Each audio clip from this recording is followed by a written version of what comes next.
Students, CSS की criminology की lecture series के आज के इस लेक्चर में हम आपको जो जुवेनाइल कोर्ट है उसके प्रोसीजर के बारे में आपको कुछ बताएंगे। तो बगैर देर की हम अपने लेक्चर को शुरू करते हैं। Following are some of procedure of juvenile court. तो जुवेनाइल कोर्ट के जो हैं कुछ प्रोसीजर्स दर्ज हैं। पहला देखें, a juvenile court shall not ordinary take up any other case on the day when the case of child is accused when the case of a child accused when case of accused child is fixed for evidence on such day। वो कहना ये चाहता है कि juvenile court जो है वो उस दिन जिस दिन किसी भी चाइल्ड जो कि अक्यूज्ड है उसकी केस की हेयरिंग की डेट फिक्स है फॉर एविडेंस, उस डेट के अंदर कोर्ट जो है कोई भी दूसरा बच्चे का केस या दूसरे जुवेनाइल के केस नहीं सुनेगी, उसको नहीं बुलाएगी। इसको सादा अल्फाज में मैं अगर आपको बता दूं कि जुवेनाइल कोर्ट अगर एक दिन फ़र्ज़ करें मैं जुवेनाइल हूँ, जुवेनाइल अक्यूज्ड चाइल्ड हूँ, तो जुवेनाइल हूँ और किसी भी एक्टिविटी के अंदर अक्यूज्ड हूँ, मेरी कोई पेशी है अपने केस की जुवेनाइल कोर्ट में, तो जिस दिन मेरी पेशी होगी फॉर एविडेंस के लिए तो कोर्ट जो है वो उस दिन किसी दूसरे बंदे को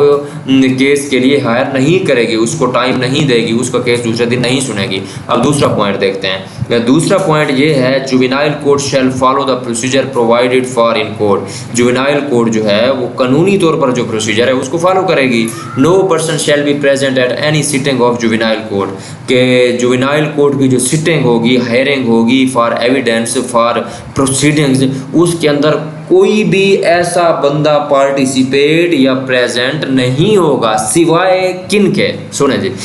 member of juvenile court, juvenile court के जो मेंबर हैं, officials of juvenile court, juvenile court के जो ऑफिशियल्स हैं, other person who is directly concern with proceeding, ऐसे लोग जिनकी जो केस की जो प्रोसीडिंग्स है उनके साथ डायरेक्टली लिंक हो, गार्डियन ऑफ चाइल्ड, बच्चों के जो सरबराह होंगे जिसमें उसके पेरेंट्स हो सकते हैं, एल्डर सिबलिंग्स, या कोई भी दूसरा गार्डियन हो सकता है। Such other persons juvenile court direct to presence, या कुछ ऐसे लोग जिनको जुवेनाइल कोर्ट खुद कहे कि उनकी जो मौजूदगी है वो ज़रूरी है, उनकी जो प्रेजेंस है या उनका प्रेजेंट रहना जो है वो ज़रूरी है। इसके बाद जी आगे हम देखते हैं, eight any stage during the course of trial, कि जब ट्रायल चल रहा होता है किसी भी स्टेज पर, तो जुवेनाइल कोर्ट बच्चे के इंटरेस्ट को मलहूज़े खातिर रखते हुए किसी भी पर्सन को कोर्ट से विदड्रा कर देती है for such a period defined by court, के कुछ मखसूस वक्त के लिए during the course of trial of case, के कोर्स के ट्रायल के दौरान जुवेनाइल कोर्ट बच्चे के इंटरेस्ट को मलहूज़े खातिर रखते हुए किसी भी बंदे को कोर्ट से विदड्रा कर सकती है मखसूस वक्त के लिए। तो at any stage during the course of trial of case under ordinance, juvenile court में interest of such child direct any person to withdraw from court for such a period defined by court जो है कुछ मखसूस वक्त के लिए उसको withdraw कर सकती है बंदे की प्रेजेंस, बच्चे के इंटरेस्ट को देखते हुए। At any stage during the course of trial of case under ordinance, के किसी भी स्टेज के अंदर जब केस के ट्रायल्स हो रहे होते हैं, कोर्ट इज सेटिस्फाई दैट, जब कोर्ट सेटिस्फाई हो जाती है कि बच्चे की जो अटेंडेंस है वो एसेंशियल नहीं है, जब केस की प्रोसीडिंग्स के दौरान या उसके ट्रायल्स के दौरान किसी भी मौके पर कोर्ट को ये ऐसे दिखे या ऐसा लगना लगे कि बच्चे की जो अटेंडेंस है वो कोई ज़रूरी नहीं है ट्रायल पर्पज़ के लिए, तो तब जो है कोर्ट उस बच्चे की अटेंडेंस को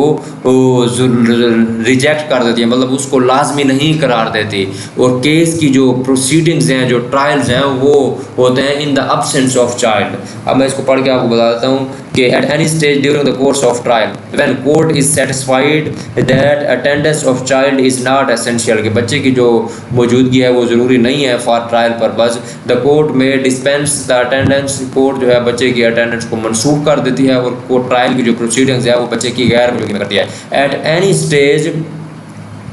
during the course of trial of case under ordinance, if child found suffering from serious illness, the court shall send such child to hospital for treatment at the expense of state, कि court के trial के अंदर किसी भी वक्त जब बच्चा जो है वो सीरियस इलनेस का शिकार हो जाए, उसको बुखार या कोई ऐसा उसको मेडिकल इशू हो जाए, कोई इंजरी हो जाए या कोई भी ऐसा इशू हो जाए, तो कोर्ट जो है बच्चे को हॉस्पिटल में भेजेगी। इसके लिए for the purpose of treatment, तो ट्रीटमेंट के लिए बच्चे को हॉस्पिटल में भेजेगी और उसके जो टोटल एक्सपेंसेस होंगे वो स्टेट जो है उनको बेयर करेगी। तो ये था हमारा आज का एक मुख्तसर लेक्चर जिसमें हमने आपके साथ डिस्कस किया प्रोसीडिंग्स ऑफ जुवेनाइल कोर्ट। इसमें 8 और 3 11 पॉइंट्स को हमने डिस्कस किया, क्योंकि ये छोटा टॉपिक है, कोई लेंथी टॉपिक नहीं है, इस वजह से एग्ज़ाम के अंदर ये 20 नंबर का क्वेश्चन तो आ नहीं सकता, लिहाजा आज तक आया नहीं है एग्ज़ाम में, लेकिन कोर्स का पार्ट है तो आ सकता है एग्ज़ाम के अंदर। तो 10 नंबर का पार्ट उम्मीद है अगर आया तो आएगा, तो आप इसको अच्छे तरह से प्रिपेयर कर लें। आप हमें इसी तरह सपोर्ट करते रहें तो हम मज़ीद वीडियोस बनाएंगे आपकी रहनुमाई के लिए और आपकी स्टूडेंट्स की हेल्प के लिए। तो मिलते हैं अगली वीडियो में, तब तक के लिए इजाज़त दीजिए। अल्लाह हाफ़िज़। Thank you.